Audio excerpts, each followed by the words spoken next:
ఎందుకంటే భగత్ సింగ్ గారి గడ్డ నుంచి వచ్చారు కాబట్టి ఆ పౌరుషాన్ని మనకు చూపించారు భగవంత్ సింగ్ మాన్ గారు. వారికి ధన్యవాదాలు. ఇప్పుడు అనునిత్యం బీజేపీ రాక్షస పాలనతోని సంఘర్షించే వ్యక్తి, అనునిత్యం చాలా ఇబ్బందులకు గురవుతూ కూడా తన గరిమను, ఢిల్లీ ప్రజల ఆత్మగౌరవాన్ని కాపాడిన వ్యక్తి, ప్రజల యొక్క హక్కుల కోసం, అనేక రకాల హక్కుల కోసం పోరాడి చేసినటువంటి వ్యక్తి ఢిల్లీ ముఖ్యమంత్రి గారు గౌరవనీయులు శ్రీ అరవింద్ కేజ్రీవాల్ గారు. వారి సందేశం ఇవ్వాలని కోరుతున్నాం.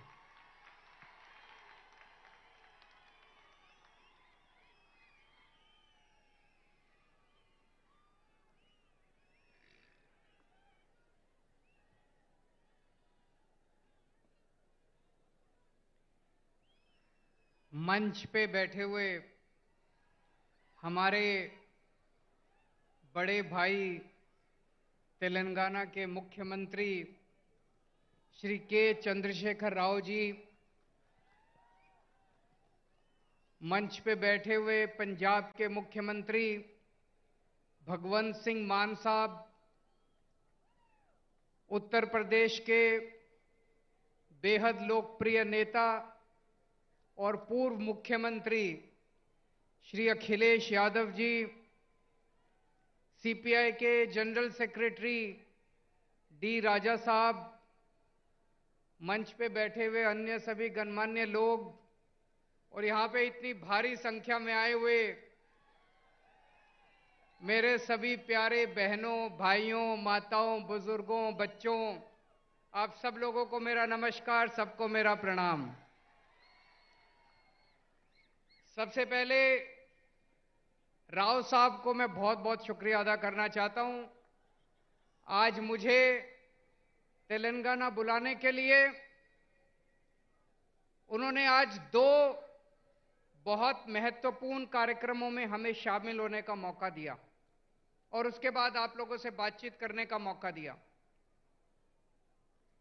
मुझे नहीं पता आप लोगों को पता है कि नहीं पता कि आपके मुख्यमंत्री ने आज एक बहुत शानदार कार्यक्रम शुरू किया है। आपकी सब लोगों की आंखों का चेकअप कराया जाएगा। तेलंगाना में 4 करोड़ लोग रहते हैं, 4 करोड़ लोग। सब लोगों की, बच्चों की, बूढ़ों की, आदमी की, औरत की, इस धर्म की, उस धर्म की, अमीर की, गरीब की, सब लोगों की आंखों का चेकअप केसीआर साहब मुफ्त में कराने जा रहे हैं। उस कार्यक्रम का आज शुभारंभ हुआ। जिसकी आंखों में डिफेक्ट मिलेगा उसको मुफ्त में दवाई दी जाएगी। जिसे चश्मे की जरूरत होगी उसे मुफ्त में चश्मा दिया जाएगा और अगर किसी की आंखों में ऑपरेशन करने की जरूरत होगी तो उसका मुफ्त में ऑपरेशन किया जाएगा। शानदार प्रोग्राम है कि नहीं है? आज हम लोग यहां से सीख के जा रहे हैं। मैंने और हम सभी लोगों ने ये सारा कार्यक्रम देखा, इनके डॉक्टर से मिले, इनके ऑफिसर से मिले, जितने शानदार तरीके से उसका आयोजन किया जा रहा है, प्लानिंग की गई है, बहुत शानदार है। मैं जाके इस पूरे कार्यक्रम को दिल्ली में भी लागू करूंगा और अभी अभी भगवंत साहब मान साहब ने ऐलान किया कि इस पूरे कार्यक्रम को पंजाब में भी लागू किया जाएगा। फिर केसीआर साहब ने हमें ये बिल्डिंग दिखाई। तेलंगाना में 33 जिले हैं, 33 डिस्ट्रिक्ट्स। उसमें से 17 डिस्ट्रिक्ट्स में उन्होंने बताया कि डिस्ट्रिक्ट इंटीग्रेटेड ऑफिशियल कॉम्प्लेक्स बन चुका है। मतलब ये इस बिल्डिंग में जिले के लेवल के सारे ऑफिसेज हैं। कलेक्टर भी यही है, सिंचाई विभाग भी यही है, तहसीलदार भी है, सारे विभाग इसी बिल्डिंग के अंदर हैं ताकि अगर कोई नागरिक आए तो उसे जगह जगह धक्के ना खाने पड़े, सारे काम एक बारी वो यहां पे आए और उसका काम हो जाए। ये भी बहुत अच्छा कॉन्सेप्ट है, इसको भी हम लोग लागू करेंगे। मैं समझता हूं अगर हम अपने देश के अंदर आपस में एक दूसरे से सीखने का प्रयास करें, लड़ने की बजाय, हमें लड़ना नहीं है, हमें सीखना है एक दूसरे से। अगर हम एक दूसरे से सीखने की कोशिश करें तो हमारा देश कहां से कहां पहुंच सकता है, बहुत आगे बढ़ सकता है हमारा देश। दिल्ली में हम लोगों ने मोहल्ला क्लिनिक बनाए। मोहल्ला क्लिनिक में आपके मुख्यमंत्री केसीआर साहब हमारे मोहल्ला क्लिनिक देखने के लिए दिल्ली आए। मुझे बहुत अच्छा लगा कि एक मुख्यमंत्री, तेलंगाना के मुख्यमंत्री मोहल्ला क्लिनिक दिखाने ले गए। उन्होंने डॉक्टर से बात की, नर्स से बात की, सारा सिस्टम समझा और वापस आके उन्होंने उसको तेलंगाना में लागू किया। वो क्या नाम है उसका, बस्ती दवाखाना, बस्ती दवाखाना नाम से उन्होंने तेलंगाना में लागू किया। मुझे बहुत अच्छा लगा। तमिलनाडु के मुख्यमंत्री स्टैलिन साहब दिल्ली आए। उन्होंने हमारे स्कूल देखे। हमने दिल्ली में स्कूल बहुत शानदार कर दिए, सरकारी स्कूल जहां पे गरीबों के बच्चे पढ़ते हैं, रिक्शे वाले का बच्चा पढ़ता है, मजदूर का बच्चा पढ़ता है। अब दिल्ली के सरकारी स्कूल इतने अच्छे हो गए कि दिल्ली में लोग अपने बच्चों को प्राइवेट स्कूल से निकाल निकाल के सरकारी स्कूलों में भर्ती करा रहे हैं। बड़े बड़े प्राइवेट स्कूलों से निकाल निकाल के सरकारी स्कूलों में भर्ती करा रहे हैं। हमारे दिल्ली सरकार के स्कूलों के, दिल्ली के सरकारी स्कूलों के नतीजे 99.7% नतीजे आए हैं पिछले साल, 99.7। तो स्टैलिन साहब हमारे स्कूल देखने के लिए आए। वापस जाके उन्होंने अपने स्कूल ठीक किए और उन्होंने मुझे अपने स्कूल का उद्घाटन करने के लिए बुलाया। दोस्तों, मैं कई बार यह सोचता हूं, हमारे देश को आजाद हुए 75 साल हो गए, 75 साल, फिर भी हमारा देश गरीब क्यों रह गया? फिर भी हमारा देश पिछड़ा क्यों रह गया? हमारे बाद सिंगापुर आजाद हुआ, जापान सेकेंड वर्ल्ड वॉर में तहस नहस हो गया था, जापान हमसे आगे बढ़ गया, सिंगापुर हमसे आगे बढ़ गया, जर्मनी हमसे आगे बढ़ गया। हमारे में क्या कमी रह गई? हम पीछे क्यों रह गए? हम पीछे इसलिए रह गए क्योंकि जैसे भी मान साहब ने बताया, हमारे देश की राजनीति बहुत खराब है, हमारे देश के नेता बहुत खराब हैं। पहली बार इस देश के अंदर एक उम्मीद की किरण जागने लगी है। इस देश के अंदर कुछ मुख्यमंत्री एक साथ आ रहे हैं, कुछ नेता, अखिलेश यादव जी जैसे नेता एक साथ आ रहे हैं और अब हम सब मिलकर इस देश के विकास की चर्चा कर रहे हैं। हम सब मिलकर अब राजनीति की चर्चा नहीं करते।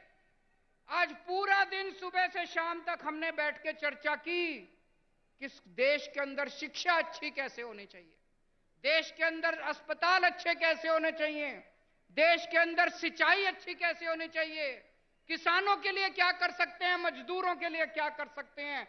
देश के कुछ मुख्यमंत्री इकट्ठे होकर ये करने लगे। हम एक दूसरे से सीखना चाहिए हम लोगों को। मुझे याद है बचपन में जब मैं 10वीं क्लास में पढ़ता था, उस टाइम से हम सुन रहे हैं केरला में स्कूल बहुत अच्छे हैं, केरला में अस्पताल बहुत अच्छे हैं, उस टाइम से सुन रहे हैं। अगर केरला में स्कूल, हॉस्पिटल अच्छे हैं तो अभी तक बाकी देश में क्यों नहीं हुए? अभी तक हो जाने चाहिए थे बाकी देश में भी, क्यों नहीं हुए अभी तक बाकी देश में? हम सारे आपस में लड़ते रहते हैं, हम सारे पार्टियां आपस में लड़ते रहते हैं, सारे नेता आपस में लड़ते रहते हैं। आज मुझे बड़े दुख के साथ कहना पड़ रहा है, अभी अभी कई सारे वक्ताओं ने कहा तमिलनाडु का गवर्नर तमिलनाडु की सरकार को तंग कर रहा है, तेलंगाना का गवर्नर राव साहब को तंग कर रहा है, दिल्ली का गवर्नर मेरे को तंग कर रहा है, पंजाब का गवर्नर मान साहब को तंग कर रहा है। ये गवर्नर तंग नहीं कर रहे, मोदी साहब तंग कर रहे हैं। गवर्नर तंग नहीं कर रहे। गवर्नर को बेचारे को क्या लेना देना। गवर्नर को तो बड़ा सा बंगला मिल गया, आलीशान गाड़ी मिल गई, एयर कंडीशन माहौल मिल गया, नौकरी मिल गई, 5 साल ऐश करने के लिए आता है गवर्नर। गवर्नर को क्या लेना देना। दिल्ली से फोन आता है, राव साहब को काम मत करने दो, अड़चन अड़ाओ। आता है कि नहीं आता है? दिल्ली से फोन आता है, भगवंत मान को काम मत करने दो, अड़चन अड़ाओ। मोदी साहब का फोन आता है, केजरीवाल को काम मत करने दो, अड़चन अड़ाओ।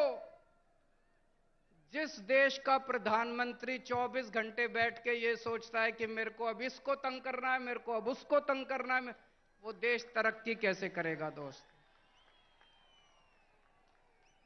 आप में से कौन कौन बेरोजगार है, जरा हाथ खड़े करें। जो बेरोजगार है, जो अनएम्प्लॉयड है। मुझे लगता है मेरी भाषा शायद समझ नहीं आ रही है, अनएम्प्लॉयड तो बहुत लोग हैं। आज देश का एक एक युवा बेरोजगारी से त्रस्त है। हमारे प्रधानमंत्री को बेरोजगारी से कोई लेना देना नहीं है। वो 24 घंटे बैठ के ये सोचते हैं मैं किस मुख्यमंत्री को तंग करूं, किसके ऊपर मैं सीबीआई छोड़ूं, किसके ऊपर मैं इनकम टैक्स की रेड डलवाऊं, किसके पीछे मैं ईडी छोड़ूं। आज पूरे देश के अंदर इतनी महंगाई हो गई है, एक आम आदमी को अपना घर चलाना मुश्किल होता जा रहा है, अपने बच्चे पालने मुश्किल होते जा रहे हैं। लेकिन देश के प्रधानमंत्री को महंगाई की, बेरोजगारी की कोई चिंता नहीं है। वो ये सोचते हैं आज मैं किसके एमएलए खरीदूं, इस पार्टी के एमएलए खरीदूं, इस सरकार को गिराऊं। ऐसे तो देश तरक्की नहीं कर सकता दोस्तों। 2014 में आप लोगों ने बड़ी, पूरे देश के लोगों ने बड़ी उम्मीद के साथ इन लोगों को भारी बहुमत दिया था, और एक एक बार नहीं, 2-2 बार आप लोगों ने इनको बहुमत देके जिताया। लेकिन अब देश बदलाव मांग रहा है। लोगों को पता चल गया कि ये लोग देश बदलने के लिए नहीं आए, ये केवल और केवल देश बर्बाद करने के लिए आए हैं। 2024 का चुनाव आपके लिए एक मौका है। अब 10 साल हो गए, और कितना इंतजार करेंगे?